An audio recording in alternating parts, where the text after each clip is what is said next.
अस्सलाम वालेकुम। खेलों की खबरों पर तबसरों और तजियों से स्कोर के एक और प्रोग्राम के साथ सैयद याया हुसैनी आपकी खिदमत में हाजिर है। पिछले दिनों पिंडी क्रिकेट स्टेडियम रावलपिंडी में डोमेस्टिक सुपर 80-20 मैचेस के हवाले से हमने आपकी खिदमत में खास प्रोग्राम पेश किए। कल के प्रोग्राम में कुछ हमने बात की खवातीन क्रिकेट पर, और आज के प्रोग्राम में हम बात करेंगे पाकिस्तान क्रिकेट कहां खड़ी है।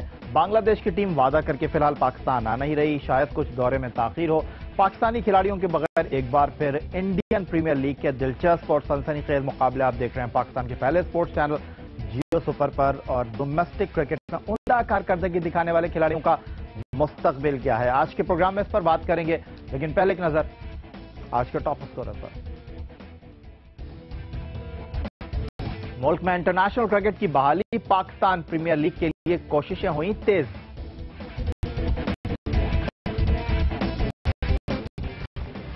सेलेक्टर्स की नजरें सुपर 80-20 के कामयाब खिलाड़ियों पर।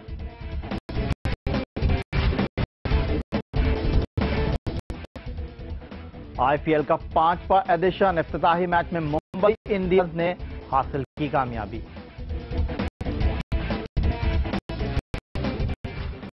और भारत और मलेशिया के इनकार के बाद 3 मुल्की हॉकी टूर्नामेंट हुआ मुलतवी। प्रोग्राम की शुरुआत में कुछ बात करेंगे बांग्लादेश क्रिकेट बोर्ड के सरबराह मुस्तफा कमाल की, जो पाकिस्तान भी आए। पाकिस्तान क्रिकेट बोर्ड ने उन्हें सिक्योरिटी के हवाले से मुतमईन करने की कोशिश की। उम्मीद की जा रही थी कि बांग्लादेश की क्रिकेट टीम पाकिस्तान का दौरा करेगी और पाकिस्तान क्रिकेट के वीरान जो मैदान है वहां पर इंटरनेशनल क्रिकेट शायद बहाल हो सके। लेकिन फिलहाल बांग्लादेश की क्रिकेट टीम पाकिस्तान का दौरा नहीं कर रही और पाकिस्तान क्रिकेट बोर्ड अब Big Bash, Indian Premier League और बांग्लादेश प्रीमियर लीग की तर्ज पर पाकिस्तान में पाकिस्तान प्रीमियर लीग के इनेकाद के लिए संजीदा दिखाई दे रहा है। लाहौर में श्रीलंकन टीम पर हमले के बाद न सिर्फ इंटरनेशनल क्रिकेट पाकिस्तान से रूठ गई, बल्कि अपनों ने भी आंखें फेर लीं। पाकिस्तान क्रिकेट बोर्ड ने मुल्क में इंटरनेशनल क्रिकेट की बहाली के लिए आईसीसी की नायब सदारत की कुर्बानी भी दे दी, ताकि बांग्लादेश क्रिकेट टीम पाकिस्तान में आकर इंटरनेशनल क्रिकेट की बहाली में मदद करे। लेकिन पीसीबी की ये कोशिशें भी मुस्तकबिल करीब में रंग लाती हुई नजर नहीं आ रही। अब पाकिस्तान क्रिकेट बोर्ड ने आईपीएल और बीपीएल की तर्ज पर पाकिस्तान प्रीमियर लीग कराने का फैसला कर लिया है, जिसके इनेकाद के लिए बकौल डायरेक्टर गेम डेवलपमेंट इंतखाब आलम 4 निजी कंपनीज ने दिलचस्पी जाहिर की है। अगले हफ्ते इस इवेंट के लिए प्रेजेंटेशन पीसीबी को दी जाएगी। प्रेजेंटेशन में ये तय किया जाएगा ये टूर्नामेंट किस तरह होगा, इसमें कितनी टीमें और कितनी गैर मुल्की खिलाड़ी हिस्सा लेंगे, गैर मुल्की खिलाड़ियों की तादाद क्या होगी और उन्हें कितना मुआवजा दिया जाएगा। इस टूर्नामेंट के इनेकाद से गैर मुल्की खिलाड़ियों का पाकिस्तान आना भी खुश आइन होगा, जिससे पाकिस्तान के इस तासुर की नफी होगी कि यह मुल्क खेलों के लिए महफूज नहीं। पाकिस्तान प्रीमियर लीग होती है या नहीं, यह तो आने वाला वक्त ही बताएगा। फिलहाल पाकिस्तान क्रिकेट बोर्ड की सिलेक्शन कमेटी के सरबराह इकबाल कासिम कल रवाना हो रहे हैं लाहौर, जहां वो कौमी टीम के coach Dav Whatmore, director game development Intikhab Alam और फील्डिंग कोच जूलियन फॉन्टेन से बातचीत के बाद ये तय करेंगे कि पाकिस्तान क्रिकेट टीम का एक मुख्तसर कैंप लगना चाहिए, उन खिलाड़ियों को मौका देना चाहिए जिन्होंने डोमेस्टिक क्रिकेट में अच्छी कारकर्दगी का मुजाहरा किया या नहीं। डोमेस्टिक T20 तो खत्म हो गया, लेकिन टूर्नामेंट में अच्छी कारकर्दगी का मुजाहरा करने वालों को कौमी सिलेक्शन कमेटी नहीं चाहती कि वो नजरअंदाज हों। Coach Dav Whatmore, fielding coach Julian Fountain, selection committee के रुकन सलीम जाफर और अजहर खान पिंडी स्टेडियम में दौरान टूर्नामेंट तो क्रिकेटर्स की कारकर्दगी देखते रहे, लेकिन जब chief selector Iqbal Qasim semifinal और फाइनल देखने पिंडी पहुंचे तो उन्हें सिलेक्टर्स ने खिलाड़ियों की कारकर्दगी पर ब्रीफिंग दी। टूर्नामेंट के दौरान जिन क्रिकेटर्स ने अपनी कारकर्दगी से सिलेक्टर्स को मुतवज्जे किया, इनमें सियालकोट के विकेट कीपर शकील अंसर ने 162,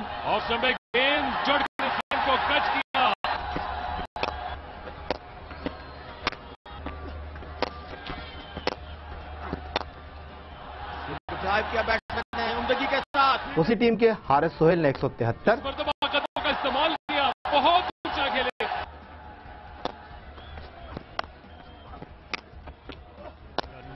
खुद को मुतारिफ कराया, विधाक बिठाइए, उन्हें पार्टनर ने विधाक बिठाई। और टेस्ट क्रिकेटर इमरान नजीर ने 151 रन स्कोर किए। मेहनत करना होगी,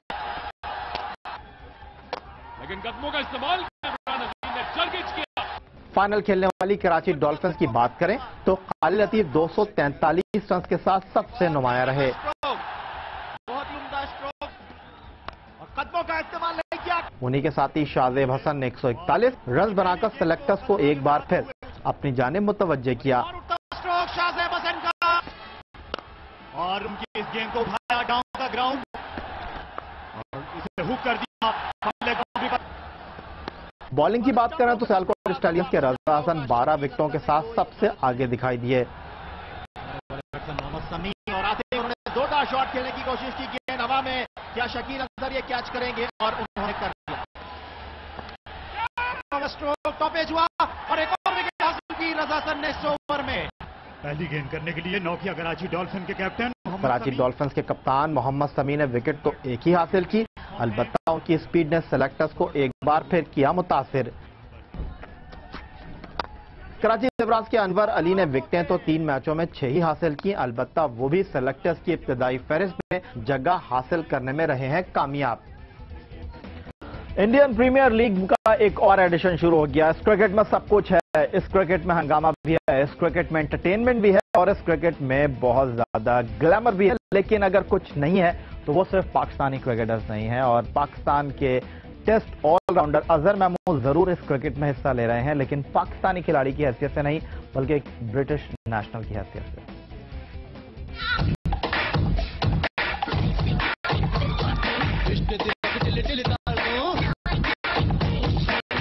इंडियन प्रीमियर लीग का 5वां एडिशन अपने पूरी आबोताब के साथ शुरू हो गया।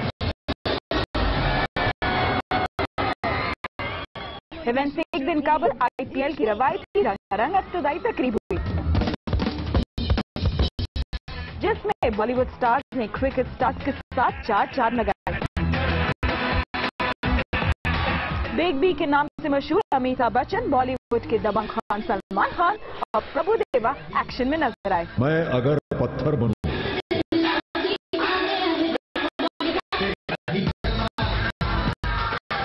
बॉलीवुड के सीना प्रियंका चोपड़ा और करीना कपूर ने भी अपनी परफॉर्मेंस से अवाम और खिलाड़ियों के दिल मोह लिए।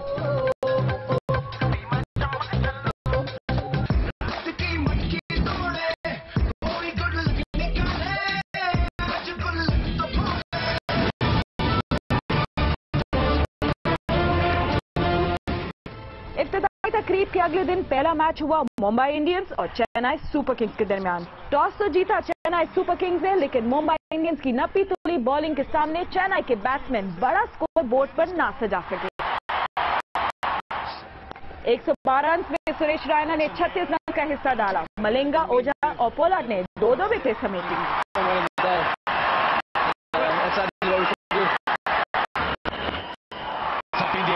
जवाब में रिचर्ड लेवी की जारहाना इनिंग्स ने मैच को यकतरफा बना दिया। मुंबई इंडियंस ने हदफ 2 विकेट पर हासिल कर लिया।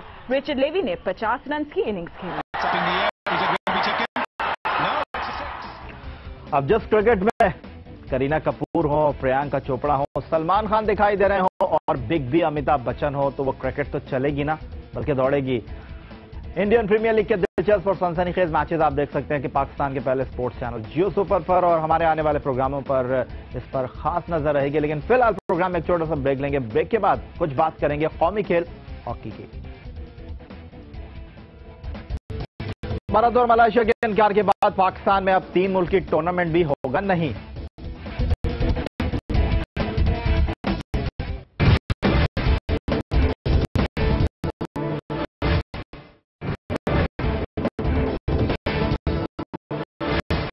एक मरतबा फिर कहेंगे आपको खुशामदीद। पाकिस्तान में 3 मुल्की हॉकी टूर्नामेंट इसमें होना था। शहर था लाहौर। भारत और मलेशिया की टीमों को शिरकत करना थी, लेकिन अब ये दोनों टीमें पाकिस्तान का दौरा नहीं कर रही और ये 3 मुल्की हॉकी टूर्नामेंट नहीं होगा। इस पर बात करेंगे पाकिस्तान हॉकी फेडरेशन के सेक्रेटरी ओलंपियन आसिफ बाजवा साहब से। बाजवा साहब, ये बताइएगा कि भारत और मलेशिया ने पहले हामी भर ली थी, तब वो क्या कह रहे थे और अब इनकार पर उन्होंने क्या कहा है?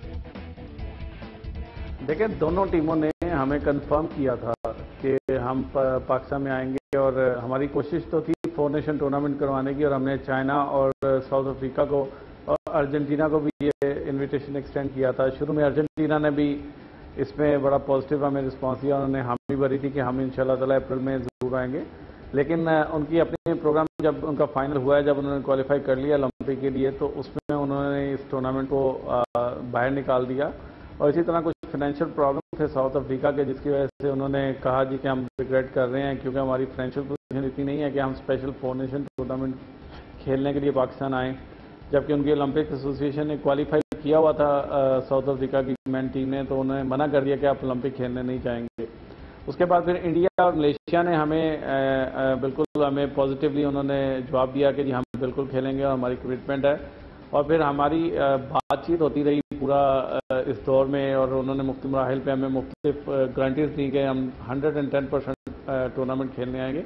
लेकिन साथ ही साथ वो ये लिखते रहे कि subject to the government approval. और फिर हमें टूर्नामेंट शुरू होने से तकरीबन 2 हफ्ते पहले एक मेल फॉरवर्ड की इंडियन हॉकी फेडरेशन के सेक्रेटरी नरेंद्र बत्रा, जो कि बहुत ही पॉजिटिव आदमी हैं, और जिसमें उन्होंने उनकी स्पोर्ट्स मिनिस्ट्री ने उनको इनिशियल क्लियरेंस दी कि जी हमने इजाज़त दे दी है इंडियन हॉकी टीम को पाकिस्तान का विजिट करने के लिए। और we were quite certain day before yesterday मेरी बत्रा साहब से और उनके जो डायरेक्टर हैं हॉकी अफेयर्स के अनुपम गुलाटी साहब, उनसे मेरी टेलीफोनिक कन्वर्सेशन हुई तकरीबन 3 से 4 दफ़ा, और उसमें उन्होंने बिल्कुल 100% पॉजिटिवली कहा कि जी सुबह हम आपको भेज रहे हैं, और हम बड़े पॉजिटिव हैं कि सुबह हमें इजाज़त भी तो मिल चुकी है, लेकिन सुबह हम इन राइटिंग देंगे। लेकिन न जाने रात ही रात में क्या ऐसी चीज़ें हुई हैं जिसपे उन्होंने एक हमें ईमेल किया, जिसमें उन्होंने वाज़ेह तौर पर लिखा था कि जो डायरेक्टर पाकिस्तान है इंडिया में फॉरेन मिनिस्ट्री में, उन्होंने कहा कि it is not advisable in prevailing situation of law and order in Pakistan, it is not advisable to send Indian men hockey team to Pakistan। तो इस तरह की सिचुएशन डेवलप हुई है जो बड़ी मायूस कुन है। मैं समझता हूँ हमारी वो तमाम कोशिशें जो इंडिया और पाकिस्तान के आम लोगों को करीब ला सकती थी, दोनों हुकूमतों को करीब ला सकती थी, उनको एक बहुत बड़ा धचका लगा है। हमारी ओलंपिक की तैयारियों में प्रॉब्लम आया है, लेकिन हमने अल्हम्दुलिल्लाह ये मैं आपको ये भी बताना चाहूँगा कि हमने प्लान बी भी रखा हुआ था, और अब हमारा प्लान बी जो है वो ये है कि हम अजलान शाह के बाद अब यूरोप टूर करने जाएंगे। गो के इस पर ख़र्चा ज़्यादा होगा, हमारे पाकिस्तान हॉकी फेडरेशन पे प्रेशर होगा, लेकिन ओलंपिक की तैयारियों पे हॉकी फेडरेशन जो है वो हमका कंप्रोमाइज़ नहीं करेगी। बाजवा साहब, जानना आपसे ये चाहूँगा कि जो खिलाड़ी भारत में लीग हॉकी खेलने के लिए गए, उनमें शकील अब्बासी, रेहान भट्ट, वसीम अहमद, क्या ये खिलाड़ी ओलंपिक में पाकिस्तान हॉकी टीम के लिए दस्तयाब होंगे? इस बारे में कुछ सोच रहे हैं आप? देखें, ये जो इम्कानात हैं ये इसलिए बहुत कम है कि इंटरनेशनल हॉकी फेडरेशन ने ये बार लगा दी है तमाम नेशनल फेडरेशन पे कि जो भी वो लीग खेला है वो हमारे टूर्नामेंट नहीं खेल सकता। तो लिहाजा ये बॉल जो है ये इंटरनेशनल हॉकी फेडरेशन के कोर्ट में है। और अभी परसों ही मुझे दोबारा कैली फेयरवादर जो डायरेक्टर है FIH के, चीफ एग्जीक्यूटिव है FIH के, उनका एक दोबारा ईमेल आई है कि आप इनकी प्रोसीडिंग करें प्रॉपरली, जिस तरह कोर्ट ऑफ लॉ में होती है आपकी डिसिप्लिन कमेटी, उस तरह इनकी प्रोसीडिंग करें और इनको पूरा मौका दें, और पूरा एक नज़र आना चाहिए कि आपकी जो प्रोसीडिंग है वो in the guideline of FIH हुई हैं, और ये प्रोसीडिंग जो भी होंगी आप 1 मई से पहले ना करें। मतलब ये बड़ा क्लियरली उन्होंने कहा है कि 1 मई के बाद आप अपनी पहली हियरिंग करें इन प्लेयर्स की। In the mean time maybe they going to come to the conclusion, कोई ऐसा फैसला करे FIH जिसे वो चीज़ें जो हैं वो मज़ीद वाज़ेह हो जाएं, लेकिन हमें बड़ी क्लियर हिदायत हैं कि इन प्लेयर्स का अब मुस्तकबिल जो है वो इतना रोशन नहीं। बहुत शुक्रिया आपका, Olympian secretary Pakistan hockey federation Asif Bajwa. और प्रोग्राम में छोटा सा ब्रेक लेंगे, ब्रेक के बाद कुछ बात करेंगे उस खेल की जो दुनिया में तो मकबूल है, लेकिन पाकिस्तान में सिर्फ उस खेल का बॉल बनता है और पाकिस्तान उस खेल में बहुत पीछे। जी हां, फुटबॉल। पाकिस्तान में बने हुए फुटबॉल आज भी दुनिया में है सबसे आगे।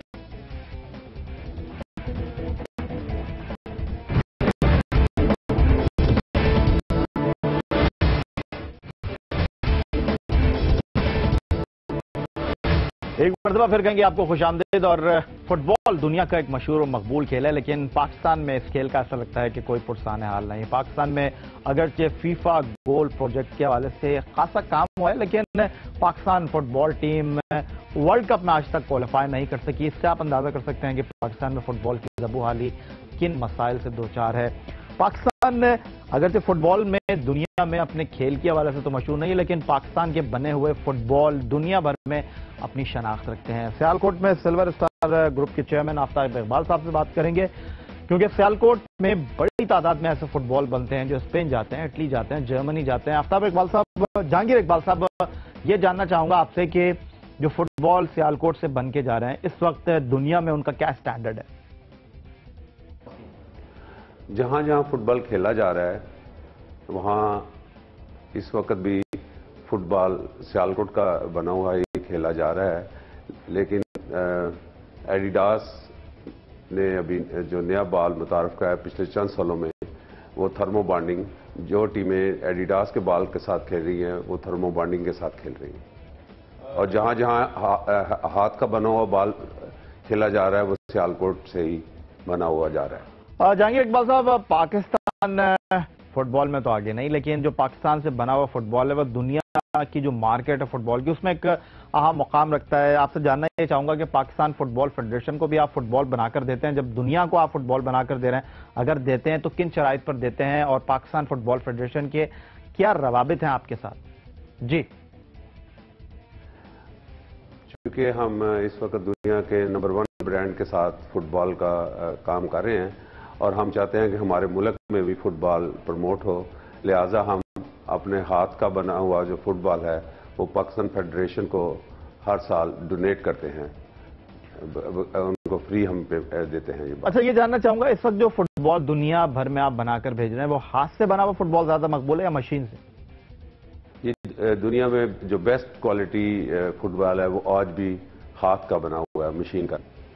जहांगीर इकबाल साहब, जो फुटबॉल है जो पाकिस्तान से बनकर जाता है वो दुनिया में एक बहुत बड़ी मार्केट है, लेकिन किन मसाइल का इस वक्त आपको सियालकोट में सामना है, और अगर इन मसाइल पर काबू ना पाया गया तो ये जो फुटबॉल इंडस्ट्री है वो किन मसाइल से दो चार हो सकती है?